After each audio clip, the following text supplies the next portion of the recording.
All right, so much art history and never enough time to cover it all. So let's go run through the art museum. All right, let's get back to this. So I'm recording now. The grading for 1303, let me just kind of explain how this class works. All right, so I divided up this class into four different categories: the exams, the beast, which is your research project, and the activities and lecture notes, readings, and quizzes.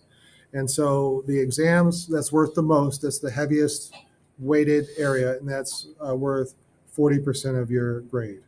The research project is worth 20% of your grade.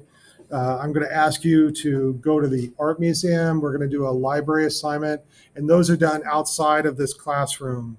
And that those together combined will be 20% of your grade. And then I'll be asking you to read from the textbook. And for each reading, there is a quiz. The readings and the quizzes are meant to be easy. They're meant to be like easy hundreds. All right. So, but there's a lot of them. All right. And I'll get to those in a second. All right.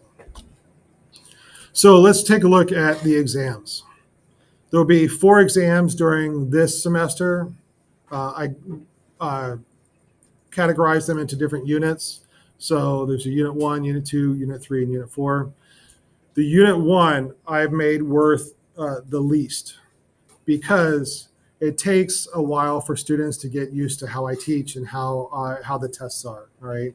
So the unit 1 test is where students score the lowest. Right. So it's still important to study for the test. Right. And it's still important to try, but that test usually gets people. Right. So it's after you've taken that test, you go, okay, that's how the tests work, because my tests are different than others. Our tests last 2 days. So one day is multiple choice, very standard, very much like a regular test that you would take in another class. And then the second day will be slide identification and an essay. That is what's different. And so it's a matter of getting used to that. And then if you miss the day that you come back, arrange with me a time for you to take that test, either during during lunch or after school. Right? And it's just necessary for you guys to take the test as soon as the others take the test. Does that make sense? Right. So if you wait a while to talk to me, then it's a 0. All right. You can take the test for the high school grade. Yeah, sure. High school grade. Yeah, I'll give you all the points that you need. All right. But for the college grade, I have to teach it like a college class. Does that make sense? All right. There'll be a library assignment. I'm going to send you to the college library to get a book, to get an actual physical book, bring it back. There'll be very specific instructions on how to do this that I'll give you guys later. But you'll need to have a Lone Star ID to get the library book, or you'll need to have a Harris County library card to get the library book. So either you go on campus to get your Lone Star ID, or you go with your parents and you can get, if you're under 18, you need to go with your parents to get a library card from Harris County Library. It's all done at the same place in the library at the college campus. The museum visit, there'll be very specific instructions later on, but I will ask you to go to the art museum sometime this semester and do a project. I'm going to ask you to do 2 projects there, but you can do them both at the same time, and you'll need to come back. So start thinking in your mind of when you would when would be the best time this semester to go to the art museum. The library assignment, we kind of have to do that right away. I'll give you instructions on how to do that. And then I can't remember if there's other things that we'll do, but there are other activities that I could put in this category, right? So, all right, and then these are hard due dates for these assignments. Once it passes, the assignment will close. It's an automatic thing, and you won't be able to access it, and that's just a zero. You can do it for your high school grade. Yeah, sure, whatever. But for the college grade, I have to teach it like a college class. All right, lecture notes and readings and quizzes. There are 25 chapters during this semester. And I'm not going to lecture on all 25 chapters. Some will just be a quick 2-paragraph reading in the textbook and a quick quiz on it. It's very easy, very simple. You should get 100. And then those grades will jive with your notes that you turn in, and all that makes 20%. This should be an easy 100, right?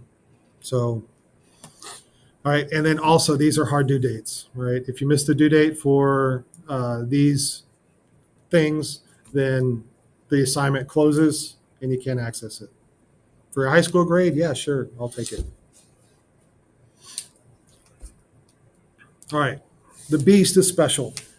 So there are, all right, I'll go into more detail about the beast later. But today I'm just talking about how I grade it. There are 10 what I call previews. All right, let me back up.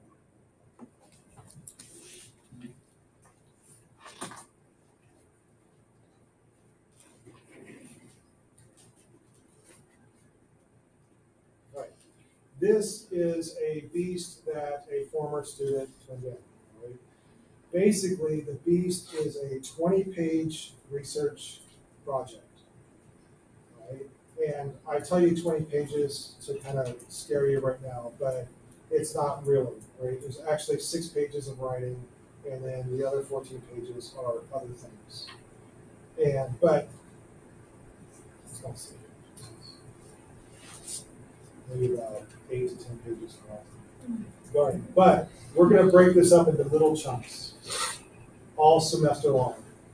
In a normal art history class, the classes that I took, they said they had written instructions of you're going to do a research paper, and it's due at the end of the semester, and that's it. Was it only assignment? No, that was the research assignment, right? I still had to attend class, I still had to take notes, basically it was tests and a research paper, right? That was the 2 basic things of a college art history class. And the research paper, you're on your own, right? So you need to manage your time to get it done by the end of the semester, right? You need to start on the first day of your research paper so that you're not stressed out at the end of the semester. I'm going to take that stress away from you, and we're going to do this in little chunks and have little due dates along the way. So that way, and also another reason for that is selfish for me, so that I'm not grading a bunch of garbage at the end. That people starting the research paper on the last day that should have taken a whole semester to do. The research papers take a long time. So when I was just taking all my art history classes, I would find out what the research, by the end of the first week, I would have my topic of what I'm going to research. And then I would start going to the library and getting books by the end of the first week. So I could do this. I could do it without doing it all at the end. Does that make sense? All right, so that's what these previews are. These are the little chunks. These are the little parts that all make up the end. And if you notice the 1%, so doing this assignment is worth 1% of the beast grade. And doing this assignment is worth 1% of the B score. All right, and that's when you get it turned in. All right, so all of this will then be compiled into these 20 pages to make the final product, which is worth 90%. All right, now I once had a class where like there was different parts to the research project and they were all weighted the same. And that meant that the final research, I figured it out, I did the math, was worth 4% of the research project grade. So I didn't do it. And I got an A in the class. All right. The teacher didn't plan for people to figure out the math on an art history assignment. All right. So when you get to college, you can do stuff like that. You can look and plan, look at how much things are worth, and some things you don't have to do. Like if you didn't turn one of these assignments in on time and it's worth 1%, it's like, yeah, it's not going to hurt you. However, I will say the way that this Gradebook works, right? So the first thing that you're going to do is you're going to choose an artwork, right? If you do it, I'll give you 100, and that 100 goes in there. There's no other grades yet, and it's your grade then is 100 for this part of your grades. If you don't do it, this is one little 1%, and you turn it in late and it gets a 0, then at that point, with no other grades, this is worth 0. And it hurts. Like that 1%, because there's nothing else, is 100% of that grade at that time. Does that make sense? All right. So if you miss a couple of these, it's okay. It'll hurt you before this gets turned in. Once this is turned in, then if you have a couple of zeros here, it doesn't matter. Does that make sense? All right. All right. So this is kind of how the grading in the Beast is going to work. Let's say one of the previews, it's an assignment. So we're going to do an article summary. You turn it in on time and there's no mistakes, you get 100. Right? So another person turns it in and there's mistakes and I make corrections on it. I'm going to give that a 50. All right. And then I'll show you, you'll be able to see everything that you need to fix. And the reason I do that, the reason I give you corrections at this stage, so you can fix it. So when you turn in the final product, it's clean. All I have to do is read it, right? Because when you don't follow the format, it's difficult for me to read. So on these previews, I'm helping you organize it. I'm doing all the corrections for you before you turn in your final one, so that when you're turning your final product, imagine sparkles and like it's shining bright and it's all perfect and you get a high score. So that 90% is like a 98 with a 90%, and that goes into your, right? So I want everybody to do well on this. So we're finding the problems early. Now, in the past, I gave you 100 just for turning it in on time. And then I would mark the corrections and get it back to you. But people would look at that 100 and think that, oh, it's fine, when there's corrections to be seen. So I want you to see the corrections. So I'm going to give it a 50 if there's corrections. And if you can prove to me that you saw your corrections, I'll turn that 50 into 100. All right. So I tried that. This is a new thing I started this summer. So on the right, let me get my laser pointer. This student right here sent me back a screenshot of the corrections. And so I turned his 50 into 100. This student took a selfie with the corrections. Right. So I turned that 50 into 100. This student gave me a thumbs up, like, okay, Mr. Reese, I got it. And I turned that 50 into 100.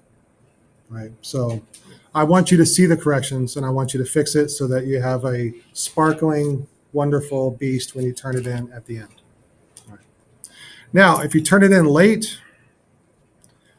I'm going to give it a 0.01, and that it's still worth a 0. But when I look at the grade book, I could see, the student has, zeros, but like he's turning stuff in. It shows that he's trying.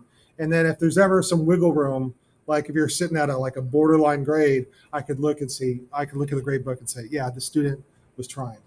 Also, these previews, you still got to do these previews because they're eventually going to be a part of this. All right.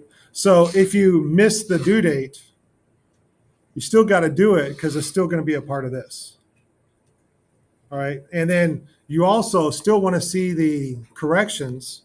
So even if you turn it in late, I'll give you the corrections and you can see the corrections so that you can still have a beautiful, sparkling, wonderful, glowing beast when you turn it in.